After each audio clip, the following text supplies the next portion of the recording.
নমস্কার, আমি মৌমিতা। আপনারা দেখছেন মৌমিতার রান্নাঘর। মৌমিতার রান্নাঘরে আপনাদেরকে স্বাগত। আজ আমি আপনাদের জন্য নিয়ে এসেছি নতুন একটা রেসিপি, মাটন কারি। মাটন কারির জন্য নিয়েছি আলু, পেঁয়াজ কুচি, আদা রসুন, টমেটো, কাঁচা লঙ্কা, নিয়েছি জিরে এবং ফোড়নের জন্য নিয়েছি দারচিনি, এলাচ, তেজপাতা, লবঙ্গ। এরপরে কড়াইতে সর্ষের তেল দিয়ে সর্ষের তেলটা গরম করে আলুটাকে ভেজে নিতে হবে। আলুটা ভাজা হয়ে গেলে নামিয়ে নিন। তারপরে যে তেলটা ছিল সেই তেলটাতে এলাচ, লবঙ্গ, দারচিনি, তেজপাতা দিয়ে পেঁয়াজ কুচিগুলোকে নাড়িয়ে চাড়িয়ে নিন। যতক্ষণ না ভাজা ভাজা হবে ততক্ষণ নাড়াতে হবে।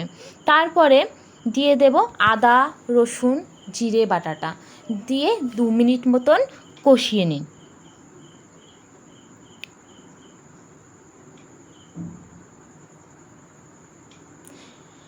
এরপরে 2 মিনিট হয়ে গেলে তারপরে দিয়ে দেব টমেটো বাটা। টমেটো বাটাটা দিয়ে আবার 2 থেকে 3 মিনিট কষিয়ে নিন, যতক্ষণ না মশলার কাঁচা গন্ধটা বের হয় এবং মশলার থেকে তেলটা না ছাড়ে।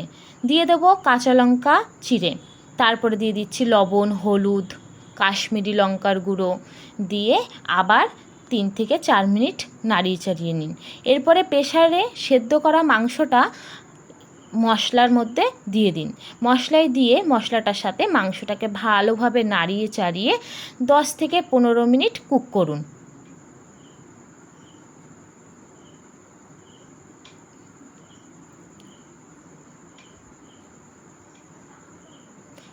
দশ থেকে 15 মিনিট কুক করা হয়ে গেলে যে চর্বিগুলো ছিল সেই চর্বিগুলোকে দিয়ে আবার বেশ কিছুক্ষণ নাড়িয়ে চাড়িয়ে নিন। তারপরে প্রেসারে সেদ্ধ করা মাংসের যে জলটা ছিল সেই জলটা দিয়ে আপনি 5 থেকে 7 মিনিট মতন ফুটিয়ে নিন। ফুটিয়ে নিন।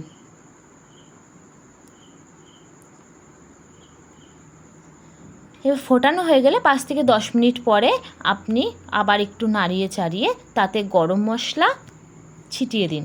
গরম মশলা ছিটিয়ে 2 থেকে 3 মিনিট রান্না করার পর হয়ে গেল আমার মাটন কারি। ভালো লাগলে লাইক, কমেন্ট, সাবস্ক্রাইব প্লিজ।